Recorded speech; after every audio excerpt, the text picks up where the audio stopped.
the Lieutenant Governor, the Attorney General, the 3 railroad commissioners, the Land Commissioner, the Controller.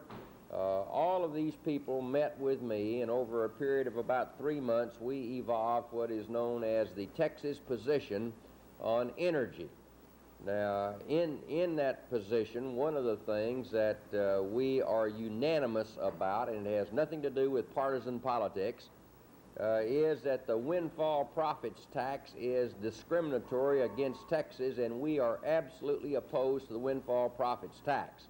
So once again, Mr. Carter has made a very bad mistake in my judgment, and this will hurt him in Texas, and I predict to you that he will not carry Texas, and this will be one of the reasons. At 3 o'clock this morning, the OCAW Local 4243 reached tentative agreement with Mobil Oil. Later at 10 o'clock, the members met at their union hall in Beaumont to listen to the specifics of the new contract. An hour and a half later, the agreement was overwhelmingly ratified by the union. Actually, there was some technical language that in 2 or 3 of the items that we felt that we couldn't live with. In the beginning, I think it stated that we relinquished all rights to strike during the term of the agreement, and what it pertains to now is that you do not have the right to strike under the reopener clause, of which we have just settled, so we're in pretty good shape. The next step before the strike could end for Mobil was a ratification vote by the International Brotherhood of Electrical Workers.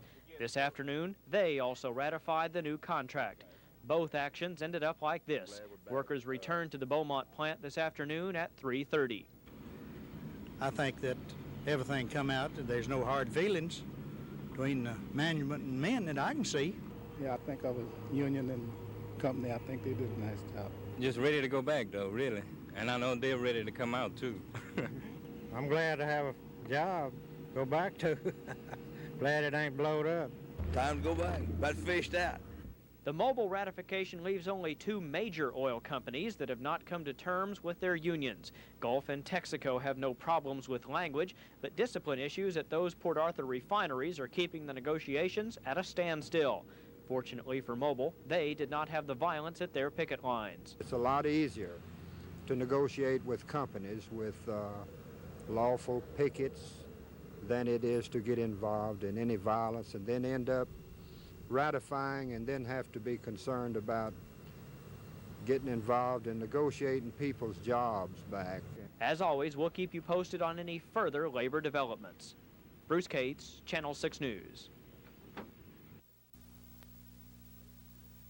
In a rare spirit of cooperation, area labor, industry, and government leaders have endorsed a proposed feasibility study for the establishment of a health maintenance organization for Southeast Texas. The Sabine Area Central Labor Council is the official sponsor of the study, which has also earned the endorsement of the Beaumont Chamber of Commerce and officials of Planning Economic Progress. According to the Labor Council's HMO Implementation Committee Chairwoman Bertie Ferguson, the study will be financed largely with federal funds. This study will cost in excess of $83,000. 90% of this can be funded through federal grant. 10% will come from the local entities, unions, industry, whoever is supporting the concept. Chamber President Pat Phelan expects the study to be completed within a year, Texas. And we would hope that the feasibility study should be concluded within about 12 months. It's a very comprehensive study. This is not a new type of program. This program, as I indicated earlier, is a program that's been in operation in many parts of the country, and it's not like we're beginning to try and invent a new program, but there are certain steps that need to be followed to see if this area will be an area in which the program can be properly implemented. According to Jim Yarbrough, an official with Planning Economic Progress, the study will be another example of cooperation between labor and industry, benefiting the entire community. We've already had successes in other areas. This is another step.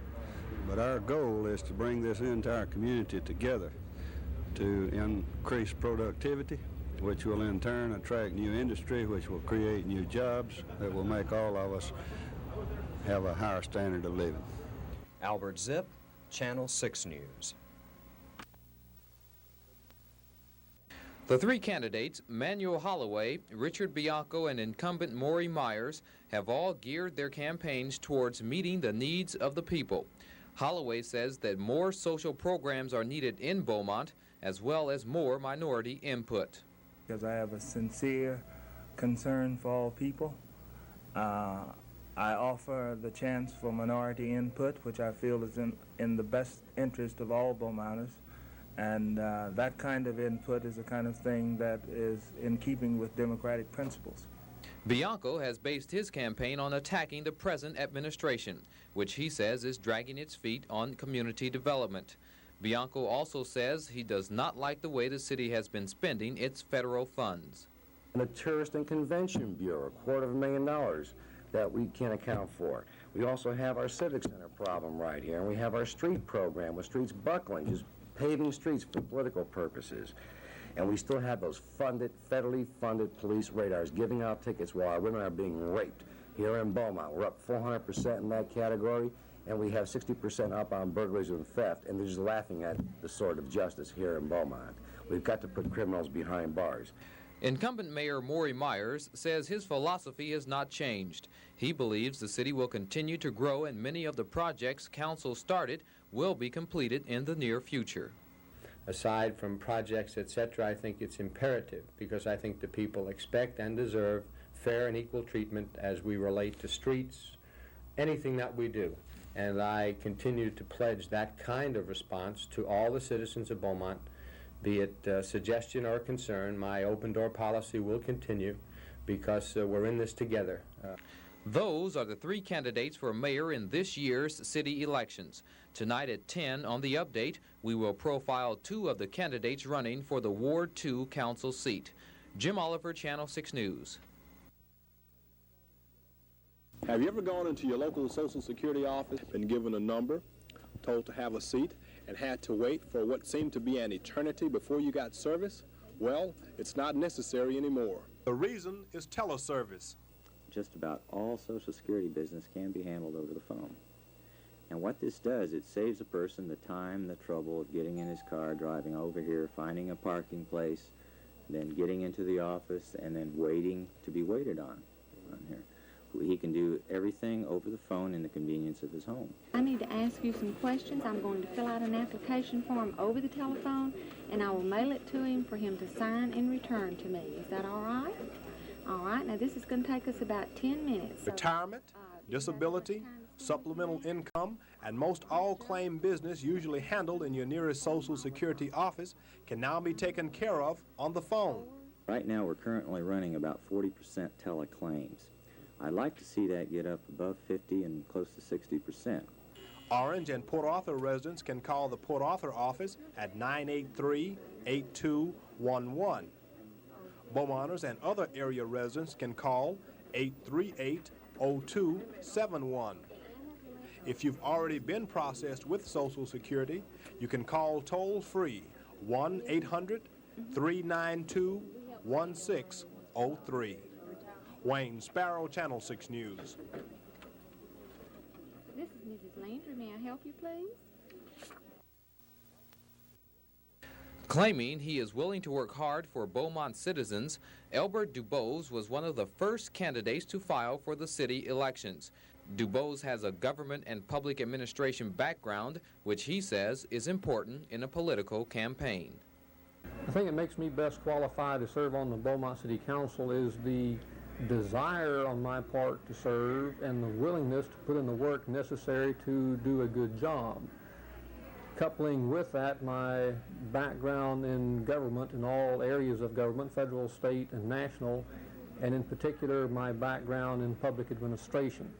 I feel this combination of the desire and willingness and academic preparation well qualifies me to serve on the Beaumont City Council. Evelyn Lord has been involved in politics in some form for 25 years. She is a lawyer, and she says if elected to a city council seat, she will always be available to listen to the public. The necessity to sort of tighten the belt with hard times ahead financially. Obviously, funds are going to be cut off from many sources, and priorities are going to have to be set so that the money that we have is spent in the right places. If you are elected, what can the people expect from you? I think they can expect to have an ear at all times.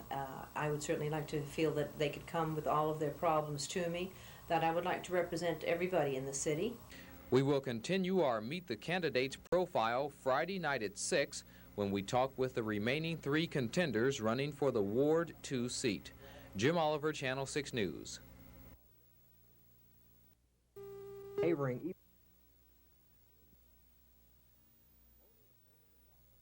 A motorist passing by on Business 96 first noticed the blaze, and the Silsbee Fire Department received its call at 12:55 p.m. Arriving on the scene at 1:15 a.m., the firefighters promptly radioed for assistance from neighboring Evadale and Lumberton, but it was too late. By the time the fire was brought under control, the house was completely destroyed. Believed to have been built in the 1930s or 40s, the building was acquired by Temple Eastex in 1954 and served as an executive retreat for that company until last night. According to a spokesman for the Silsbee Fire Department, the cause of the fire is undetermined and still under investigation at this time. Reporting from Silsbee, I'm Albert Zipp for Channel 6 News.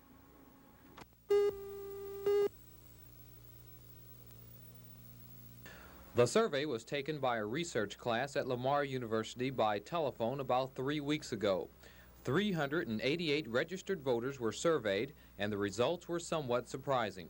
In 9 selected precincts, the projected winners were Evelyn Lord in Ward 2, and in Ward 4, it was a toss-up between Betty Gullery and Wayne Turner. But since the survey was taken before any of the candidates were endorsed, Tom Sanders, the survey coordinator, says the results are likely to change. The problem, of course, is that the endorsements by the Black Ministerial Alliance, by the police and firefighters, and by the Beaumont Enterprise came during our interviews. In all cases, they favored Lord's opponents, so I think the race may be closer than our data show. With our data, it's impossible to say who's going to run second. However, I still think that Lord will probably run first in that race. The other race, Ward 4, is more interesting. Our data shows that Betty Gullery is somewhat ahead among all the voters we talked to, the 388 that we spoke with. Among those that could identify one or more candidates for City Council, Gerald Turner closes in on her quite readily. The outcome in that race is going to depend entirely on turnout. Although no survey was taken on who would win the mayor's race, Sanders says he believes incumbent Mayor Maury Myers will win by a landslide. Incidentally, Dr. Sanders is a Lamar University professor who will be our political analyst tomorrow during our live election coverage right here on Channel 6. Jim Oliver, Channel 6 News.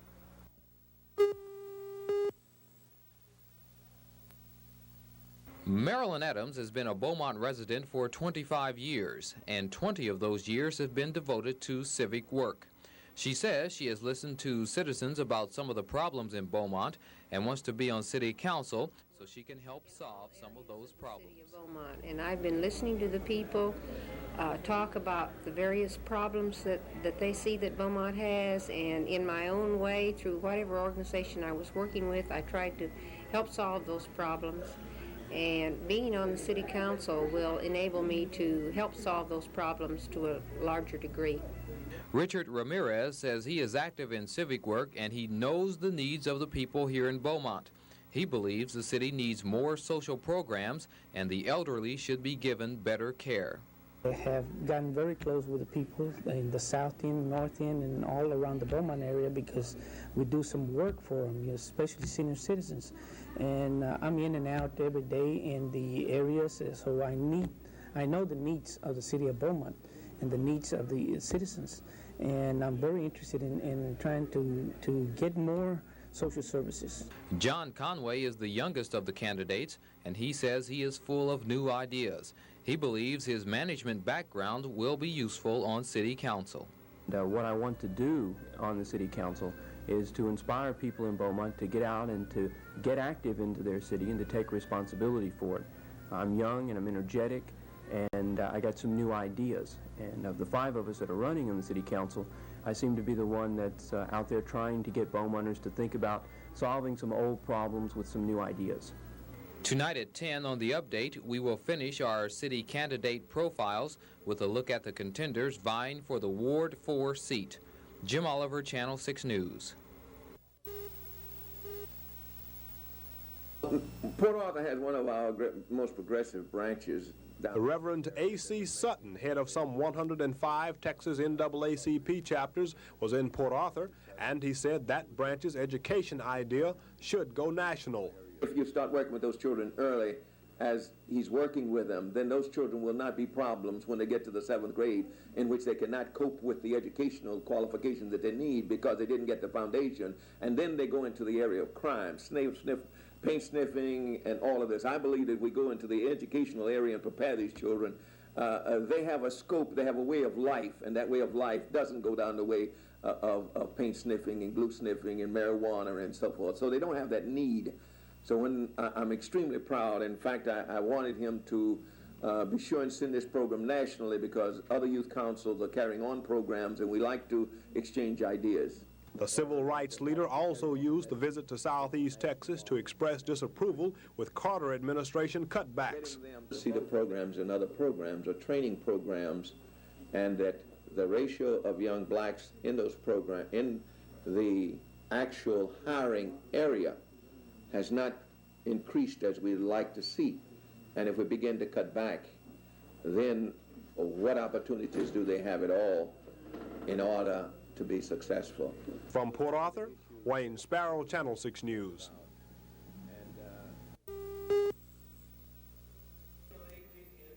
In the first full day of meetings at the new Port Arthur Civic Center, the State Senior Citizens Association Convention got a taste of politics and special interest lectures. Several elected officials, including Texas Attorney General Mark White, addressed the seniors on issues that affect their lives. Diverse subjects, from the cost of energy for persons on fixed incomes to crime legislation. But White's explanation of his policy on education drew the most applause. The Attorney General says the older citizens aren't pleased with the lack of discipline they see in today's youth. You know, I think our senior citizens bring to the kind of the marketplace of ideas the experience of their years, and they recognize overwhelmingly the importance of education to the future conduct of this nation. And without it, a free country can't exist. And they know it. I think they recognize if we don't do our job, then there won't be any country as we know it today 20 years from now, 40 years from now, whatever it might be. White's ideas parallel those of Governor Clements, who said he thought education will be a big issue with the 1980 legislature. And White believes the issue is important to the state's older citizens. The Attorney General also told the seniors he's filed suit against the state of Montana for that state's tax on coal sent to Texas. White says this is one example of how the state government is trying to hold down the cost of energy for all citizens.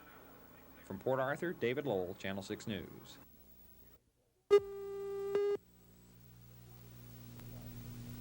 The Corps of Engineers dredged the waterway in 1946 to serve as an attic-like port for old wartime merchant ships. The Beaumont location is only one of 3 in the nation that house such vessels. The other 2 are in San Francisco, California, and James River, Virginia.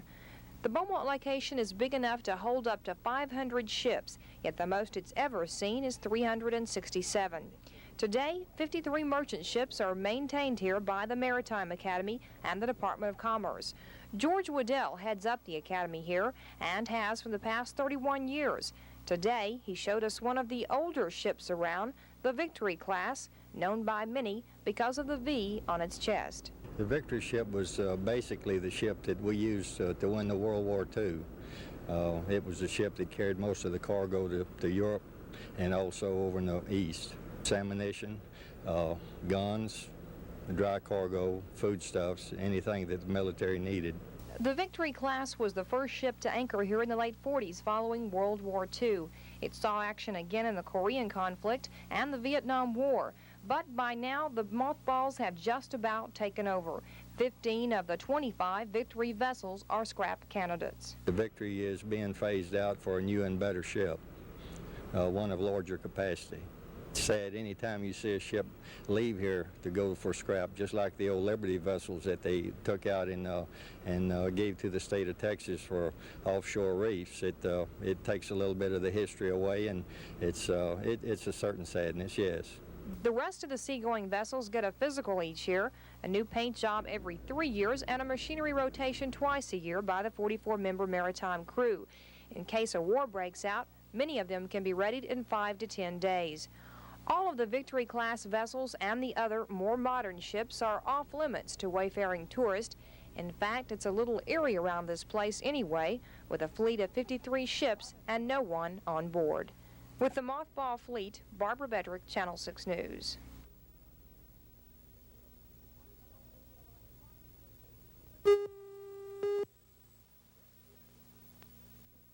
Betty Guillory is owner of the Beaumont Paramedics Ambulance Service. She says through her work she has insight as to what the public wants out of a council member. She says she has many goals, but on top of her list is the need for more policemen. I'd like to see more police officers, so for better protection for the city. I'd like to see more firemen, and I'm all for the road improvement plans, and everything else is good for the city of Beaumont. I just like for it to be a better place for everybody to live. Patrick Boots is a Vietnam veteran. To help his campaign, he mailed out more than 4,000 personal letters urging citizens to vote. Boots says he has the two most important ingredients needed for a council member. But the two most important qualifications I consider for any office are enthusiasm and the ability to work hard. And I think during the past 9 months of campaigning that I've proved that I can both approach the job in an enthusiastic manner and work hard. Wayne Turner has been in industry management for several years, and he says he has an honest desire to make Beaumont a better place to live. On top of his list of improvements is the need for a more effective government. I feel that I've got the qualifications and the honest desire to make Beaumont a better community. I think that we need effective and efficient government, and fairness is as important as the other two. And I think that I can offer this to the citizens of Beaumont. That concludes our profile on the candidates for city office. And just a reminder, most voting precincts will be open at 7 Saturday morning and remain open until 7 Saturday evening. Be sure and get out to vote. Jim Oliver, Channel 6 News. Yeah, my son lives out of Washington, so he might see me too. Signed twice because we have a new card. Got good sense.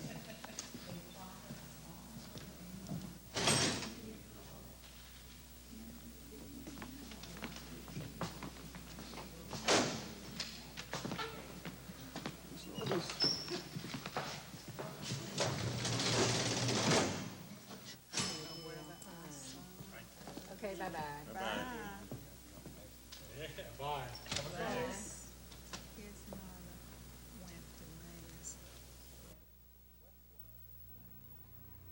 West Port Arthur, Port Acres, and Sabine Pass were subjected to reevaluation for the first time in 35 years.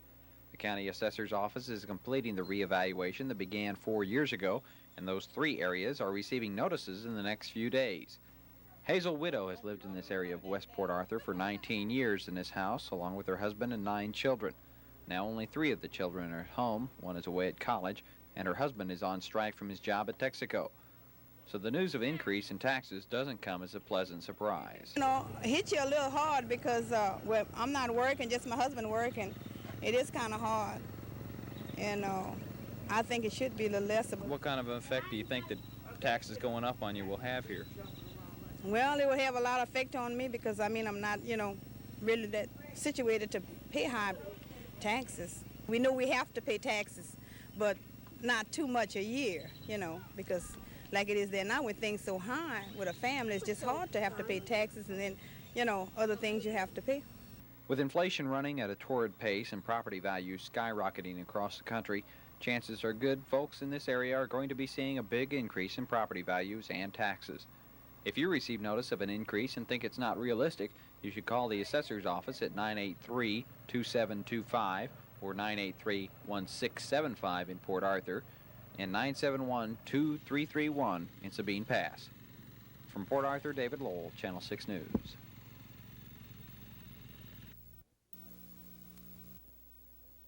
Unemployment and inflation is more than likely the #1 issue facing most Americans today. Unemployment increased to 6.2% for the month of March, while wholesale food prices rose an additional 1.1%.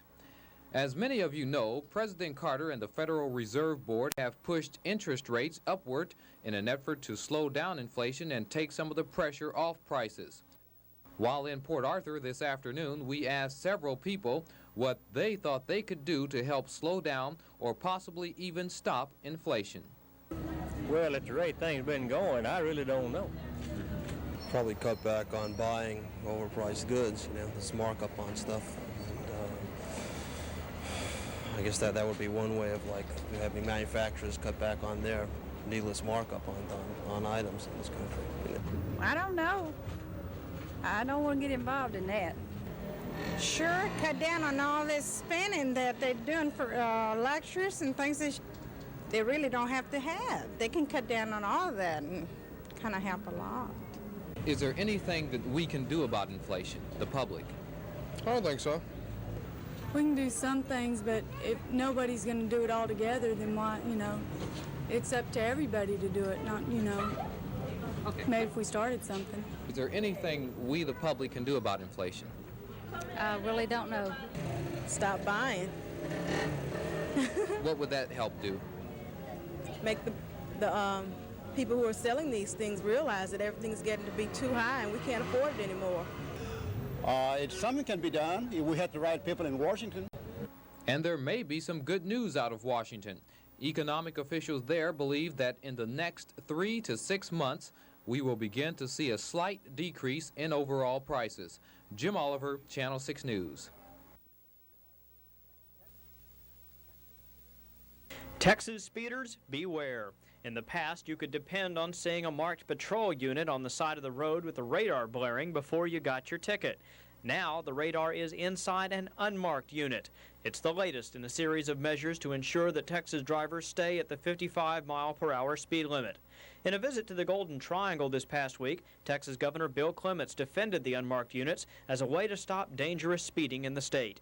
They have officers in unmarked cars using the radar that are monitoring the highways, and then down the road they have another car with a uniformed officer in it who is making the arrest. We do not have plainclothes people in unmarked cars making the arrests. They are monitoring the speed on the highways. I see nothing whatsoever wrong in this. Clements said the unmarked units would continue, and he hinted that other operations may begin in another effort to hold the speed limit. The reason for the new programs is because Texas could lose hundreds of millions of dollars in federal highway funds if the speed limit is not enforced better. The statistics across the country show that Texas is the worst violator of the speed limits of any state in the Union. And we have been warned repeatedly, and I'm satisfied that the federal government will take action if we don't start enforcing the speed limits in the state of Texas. If they would withdraw their funds under the federal act, it will cost us in our highway program about $300 million a year to have the pleasure of driving over 55 miles an hour. During the governor's stay in the Golden Triangle, he answered questions about a possible state tax increase by the next legislature. We'll hear about that tonight at 10 on The Update. Bruce Cates, Channel 6 News.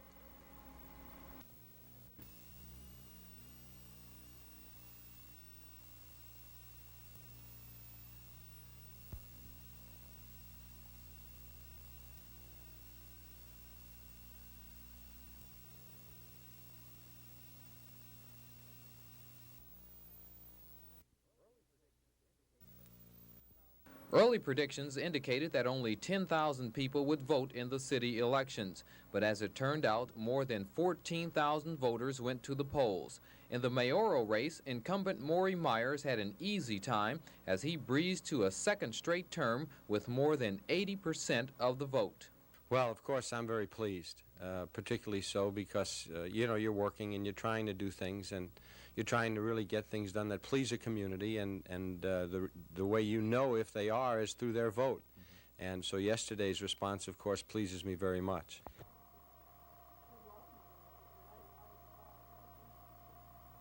Manuel Holloway was second and Richard Bianco was a distant third. In the race for the Ward 2 City Council seat, Evelyn Lord claimed the majority of the votes with 51%, while Marilyn Adams finished second with 23%.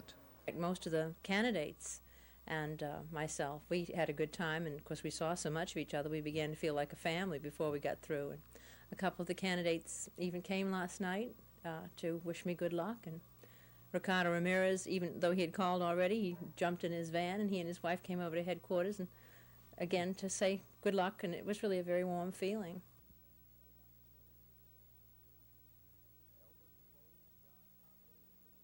Albert DeBose, John Conway, and Richard Ramirez finished well behind with totals of 10.7, 10.1, and 4.2% of the vote.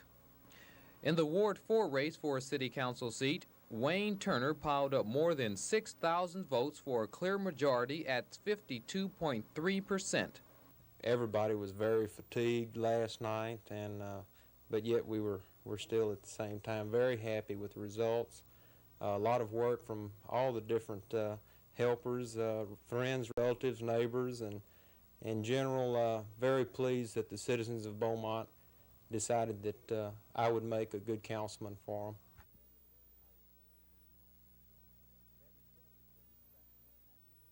Betty Guillory finished second and Patrick Boots was third. The multi-million-dollar street bond improvement project received very strong support from the voters as it passed by a 5-to-1 margin. And the new city council members are due to be sworn in sometime next week. Jim Oliver, Channel 6 News. In the city of Orange, some 2,600 voters went to the polls compared to 550 last year. On the issue of the sale of portions of a city park for commercial development, voters differed with city councilmen. I would hate to see us miss this opportunity. This is terrific for the city of Orange. I hope that we can convey this message to our people. From the funding or the revenues that we receive from this sale, we can have a new fire station. Despite the strong endorsement by the city council, residents said no to the sale of the park by a 153-vote margin. With 4 candidates seeking the only contested city council seat, local attorney Jerry Pennington pulled off what many consider an upset, defeating former Orange City Councilman J.D. Stanfield by 25 votes. Mayor Major Inman and Councilman Kelly Price ran unopposed. In the West Orange Cove School District, Brown Claybaugh was the only trustee given his job back, with incumbents Gary Johnson and Melvin Hogan being replaced by William Sitchko and Bill Bazell. Others losing their jobs included the mayor of Pinehurst, 2 school trustees in Vidor, and 2 in Orangefield. Wayne Sparrow, Channel 6 News. I don't know what Mr. Clayton has in mind, but I can assure you that I see no reason whatsoever for us to have a general tax bill in the 1981 legislative session. And I would further say to you that if we do have a general tax bill that is passed in the legislature, I will veto it. So, this just makes for good conversation. There's no chance of any tax bill, any general tax bill in the 81 legislature.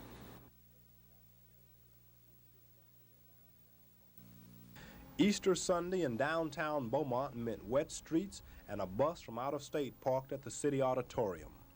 The bus had brought to town the woman called the Queen of Gospel, Grammy Award winner Shirley Caesar, who not only sings the gospel, but also preaches it.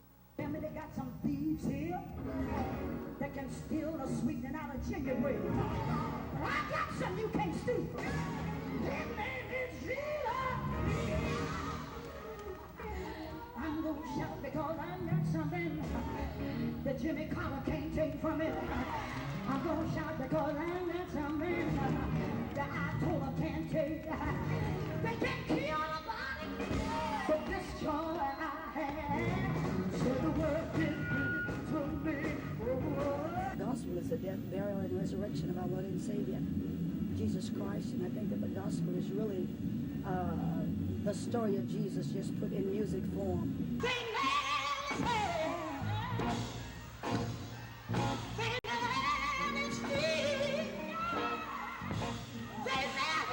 To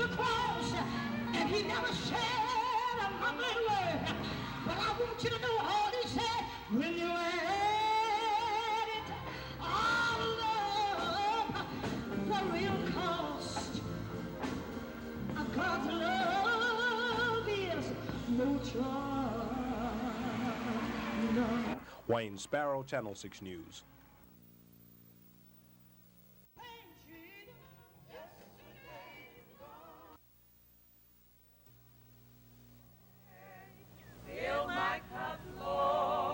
As the sun's rays pierced the early morning darkness, it struck this cross in Mrs. Zach Williamson's backyard in Beaumont, and it found more than 100 celebrating the resurrection of Christ among the singing birds and the flowers. It's the Lord's earth, and we see that sunrise, and we see the birds flitting about and the squirrels, and we see just everything in nature, and it all is our gift from God, and we need to give him a little bit back, I think. The life of Jesus unfolded before the congregation's eyes in skit and song form. You'll recognize many who played a part in the Easter service, from Todd Christopher leading the ceremonies to Robert Burnett, a local savings and loan president, helping the three kings with all the gold, frankincense, and myrrh. This Easter service goes back a long way. The birth of Jesus, who early on seemed to give Mother Mary a few tense moments when it's time for growing up. Then special songs also filled the early spring air. And even the little children were awake enough to produce a few tunes. Yes, Jesus loves me. Yes, Jesus loves me. The Bible tells me so.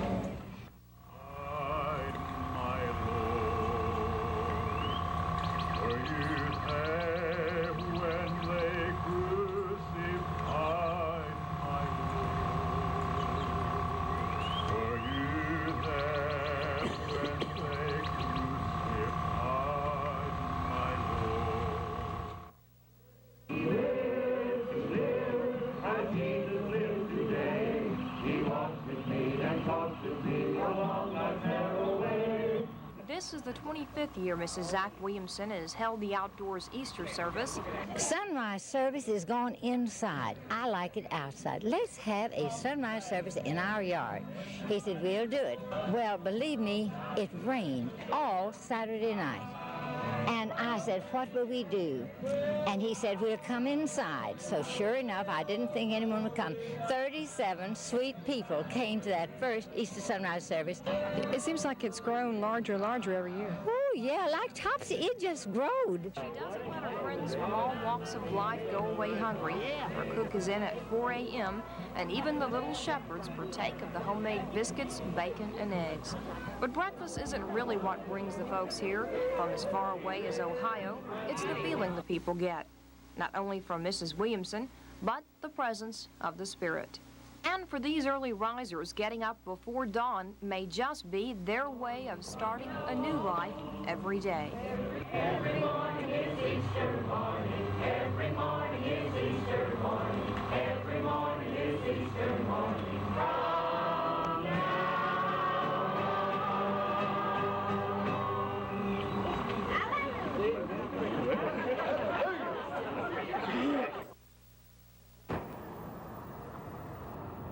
According to Beaumont police officers, the accident occurred at about 4 o'clock this afternoon when a car headed east in the westbound lane of Port Arthur Road forced a second car off the road.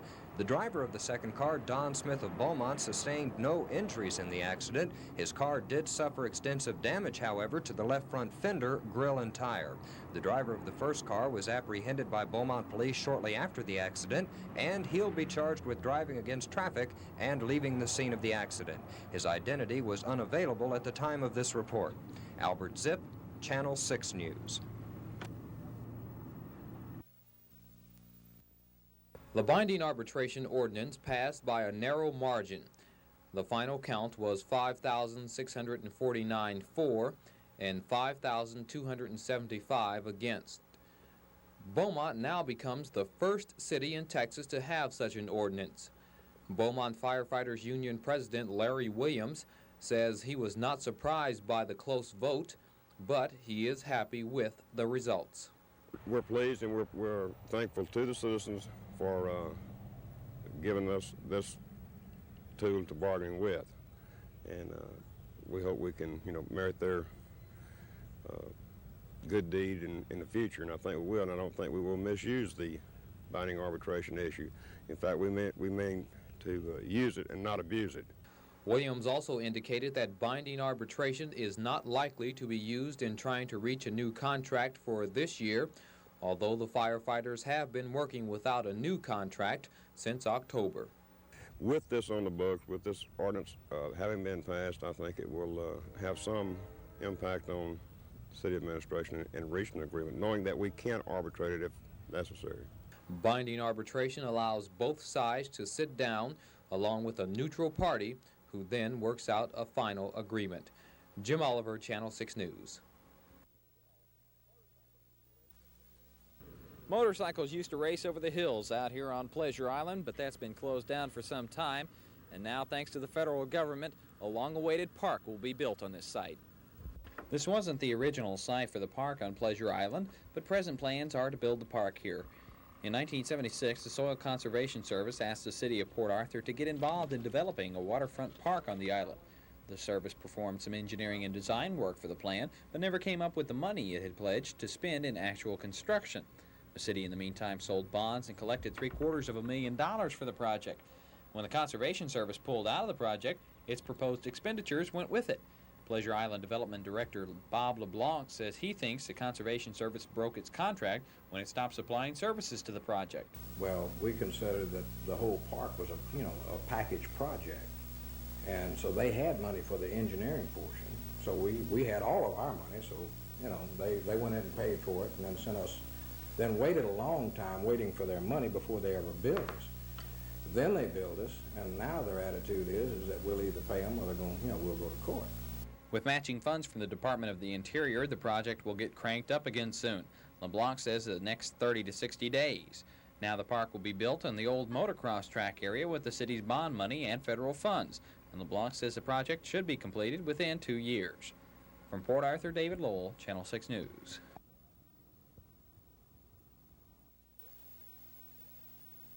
Representatives from various government entities were on hand at the Orange County Courthouse as Labor Leader Dewey Cox started the ball rolling. It should be #1 priority in the county, and stop buying any more right-of-way, stop doing anything else for the airport or the park out yonder. I do want to speak in support of the ambulance service, but I also am opposed to abandoning the north-south loop. Now, we worked hard for that, and we don't want to abandon that idea. Wherever it comes from, it still is an increase for everyone involved. And if it comes from the city, it's still part of my dollar. If you raise my county tax, that's still my money. It's up to us, meaning the county and the cities and the community, to get together and figure out how to do it. I would recommend some kind of contribution to it. I really think it should be an Orange County ambulance service. If it's Representative Ticoto stated one time there could be some legislation introduced where we could establish an ambulance district county-wide. And this may be the answer. I don't know how the citizens would react to going from $12,000 in our budget for a successful service we have now to perhaps $50,000 to $70,000 for one that we don't know how we hope will be successful.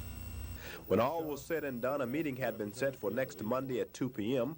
for the cities and the county to meet together and hopefully solve the long-standing problem. From Orange, Wayne Sparrow, Channel 6 News. The traffic safety study would be funded by the State Department of Highways and Public Transportation and would allow Jefferson County officials to improve the safety and quality of our county roads. This morning, commissioners appointed County Engineer Robert Stroder as the project director for the study. He will be the link between the commissioners and any consulting firms that would be needed to improve the roads. But before any work actually begins, a 6-month study must be commissioned to see what changes will have to be made to present roads. Reviewing the county road system, as such, identifying high accident locations, your existing sign inventory, things of this nature, and determining what the county may need to have in a way of improving the traffic safety in existing county roadways. To say what might be fundable or would not be fundable, we can't say until after the study is in fact done. But usually where you have some identified needs, there's usually some funds are available to municipal entities or county entities to assist them with implementing these needed improvements. After the study is completed, the Highway Department will look at the results and then issue the money for the improvements. We'll keep you up to date on those developments. Bruce Cates, Channel 6 News.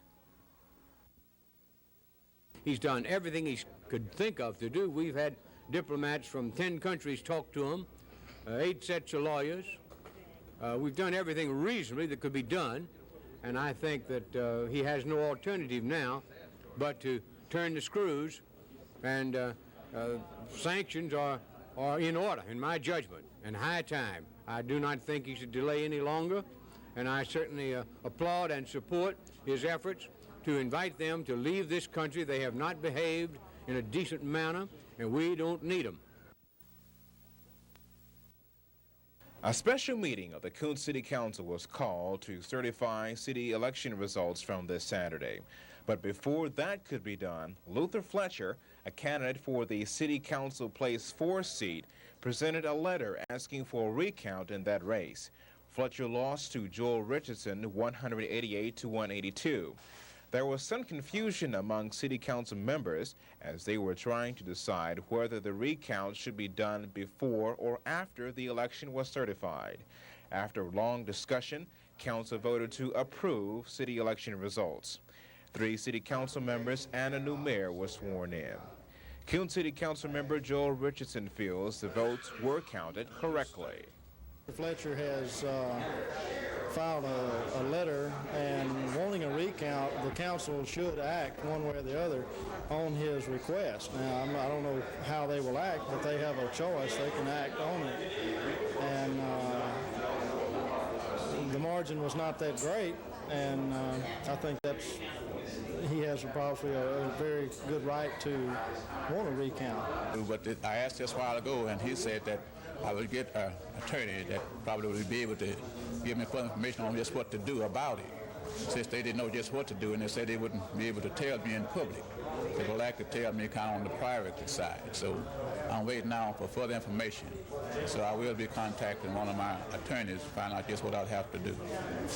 The recount could be done in 30 days. From Kuntz, Mario Gomez, Channel 6 News. Yes, I think they will. By and large, the Congress has supported the president. Both Republicans and Democrats in the Congress have understood what the president was trying to do. They haven't had any quick, short, easy answers, and they have suffered, as he has, from the insults and the just irresponsibility of these people.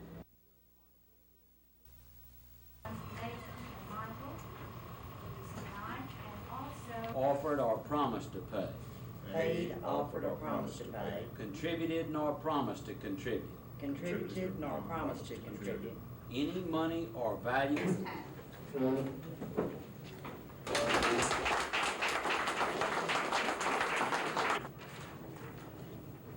Each of the candidates in said election received the following votes to wit. Concerning the results. Don Bourne, owner and operator of Golden Tee Air Flight Service, has been trying since early January to lease property at the municipal airport for his operation. After several attempts by Bourne failed, he filed a $500,000 lawsuit against the city, claiming they were violating FAA rules and regulations. But after City Council's unanimous decision to grant Bourne rental space, Bourne says the lawsuits will now be dropped. We're real happy the way it turned out. We went to some long, dreary months of not knowing what was going to happen, and we finally worked it out and got what we think is a very workable situation. We still have some lawsuits pending against the city. What will happen to those now? Well, their lawsuits will be alleviated. They're no longer needed. There's no need for them. So in other words, you're completely satisfied with the deal you got with the city? 100%, right. We sure are. Don Bourne will build his flight operation on this empty lot. It's located just north of the airport. The location was a major factor in reaching a settlement with the city, and Bourne says construction of his operation should be completed in about 7 months. Jim Oliver, Channel 6 News.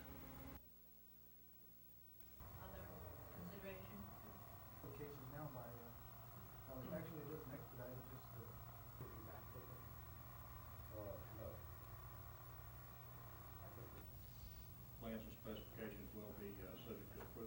city manager. Is there a second? Second. Is there any further discussion? Not those in favor of the motion signify by saying aye. Aye. Opposed? Benefit of council that this portion of Liberty Street on the Although there were no upsets in the city elections, Tom Sanders, an assistant professor of government at Lamar University and Channel 6's political analyst for the elections, has analyzed the final results, breaking them down by various categories. Well, first, I should thank the people that cooperated with us. About 450 voters talked to us after they'd voted, told us who they voted for, and enabled us to make those predictions. White voters will support qualified black candidates, as in the case of Dr. Sprott and Dr. Price, and that black voters are not necessarily going to support a black candidate simply because his opponents are white, as in the case of Mr. Holloway. I see that as a positive development, showing that people are more willing now than perhaps a few years ago to vote on the qualifications of candidates as they perceive them, as opposed to their color or things like that. I'm not sure which candidates were hurt most by lower turnouts, but I can see how some candidates were certainly helped. I think that with lower turnout in the West End, we'd be seeing some runoffs in some of these races. The nice weather on Saturday may have been responsible for the large voter turnout. Jim Oliver, Channel 6 News. Last fall, Iranian students at Lamar registered with the U.S. Immigration Service to determine which students were in violation of their visas. Now the president's sanctions against Iran include closing the country's embassy and consulates in the United States. That could mean problems in getting money from home, and since Iranian visas will not be renewed and new visas will not be issued, some students could be headed home early. The Iranians we talked with at Lamar think they're much like pawns in a game between the two governments. This is some game the government played it and started it, and we have to suffer for it because we are just, the objects, the human beings. If a country does something bad, it's automatically the people have to suffer. So we are objects that we have to suffer it. He doesn't care about the house, just he's trying to, for elected in next presidency. That's he trying to do it. I'm graduate this semester, and as long as I have twist, if they agree, if I be here and I finish my study, okay, that's fine to me. And if I have to leave tomorrow, I will. I don't. Have you talked to any other students? Do they feel the same way? The people are different, but most of them, sure. Lamar officials say the university will stay on the same course it took last fall, at least until the government notifies the school to do otherwise. A spokesman for Lamar says he thinks the students will be here during the spring semester, but there may be a significant loss by the fall. Another spokesman says many of the students will have to get by on the cash they now have, since money can no longer come from overseas. And if they run out of money and want to leave the country, deportation may be the only way home. David Lowell, Channel 6 News.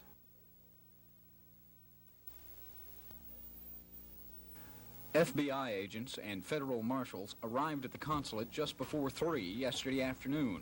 They informed the acting consul that he and his staff would have to be out of the country by midnight tonight.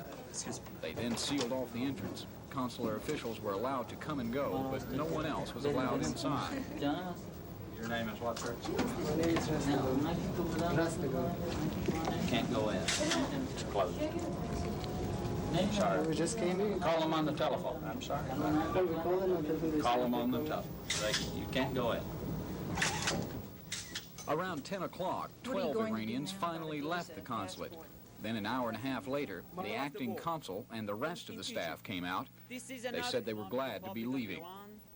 At this last moment, wish to express our most profound happiness for leaving the United States of America to return to our beloved country. We are... FBI men escorted them home. They are scheduled to leave for Iran late this evening. Is the route that Imam Khomeini has destined for us.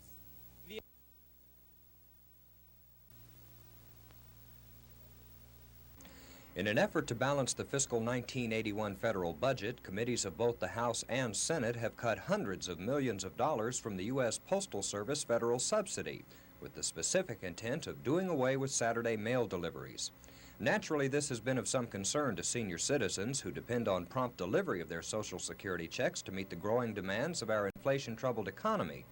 According to Edwina Lewis, assistant manager of the Beaumont Social Security Office, this concern is unfounded.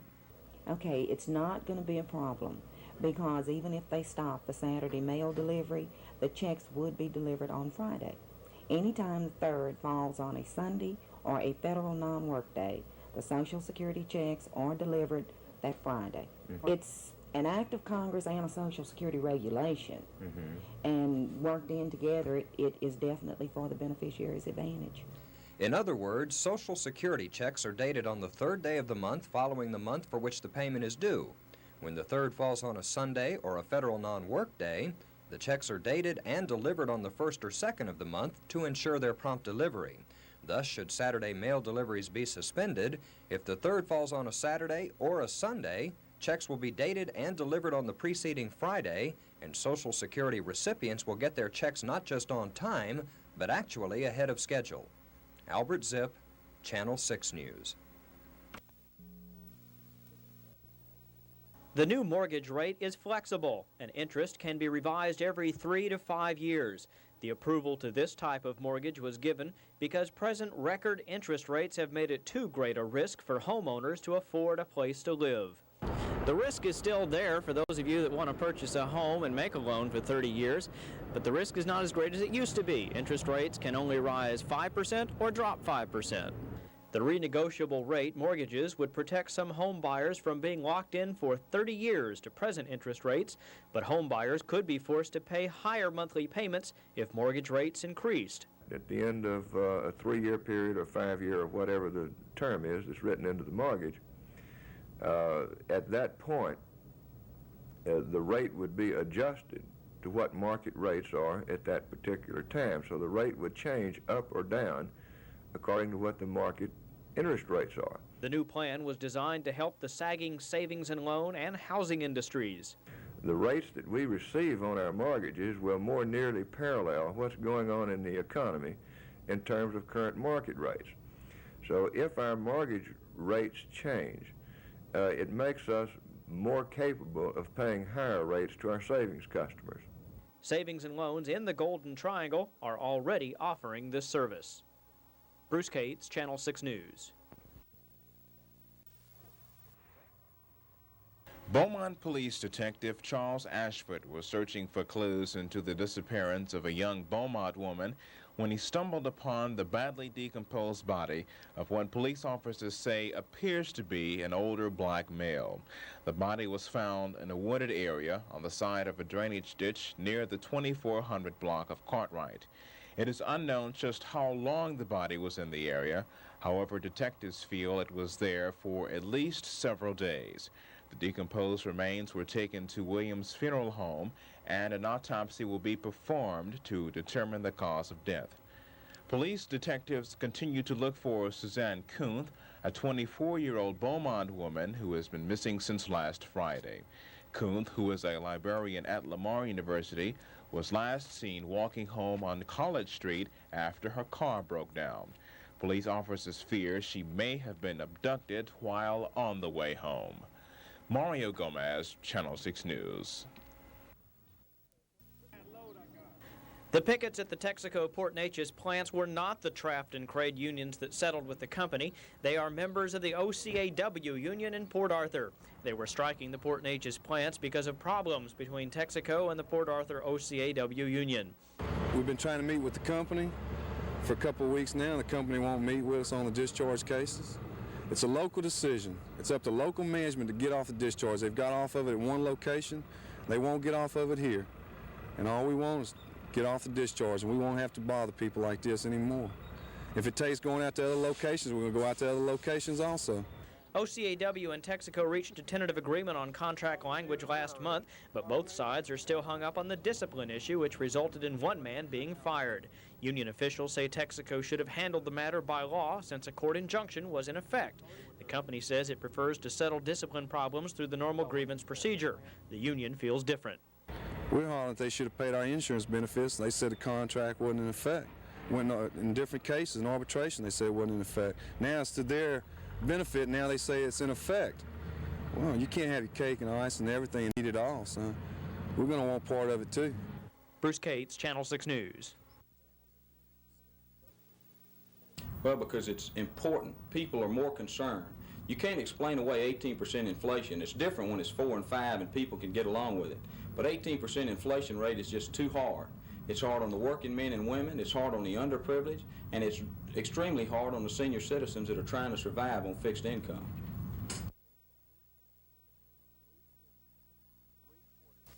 Three-quarters of a mile in diameter, winds estimated at 230 miles an hour, ground speed 58 miles an hour. The mammoth funnel roared into Wichita Falls. It hit the town. Okay, it's in the town. It hit the town. An official tornado spotter on the edge of town had made the confirmation. The funnel was on the ground for 20 minutes in the city of 100,000. It cut a path 1.5 miles wide, 8 miles long from the southwest to the northeast. The deaths, 46. The injured, 3,245. Houses, apartments, mobile homes, and businesses damaged or destroyed, 6,603. Damage estimate, $300 million. An amateur photographer recorded the second-by-second destruction of one apartment complex. 1 year later, the debris still clings to the trees. You might have thought it would have blown away by now. But no, the actual bits and pieces and many of the memories of what happened on that day a year ago are still present among the survivors. Most of the single-family residences, apartment complexes, and business places damaged or destroyed by the tornado in Wichita Falls have now been rebuilt or are under construction, but it may take another year to complete all the work. The demand for new storm cellars here, called freighty holes, is so great one builder is booked solid until July. David Dick, CBS News, Wichita Falls, Texas.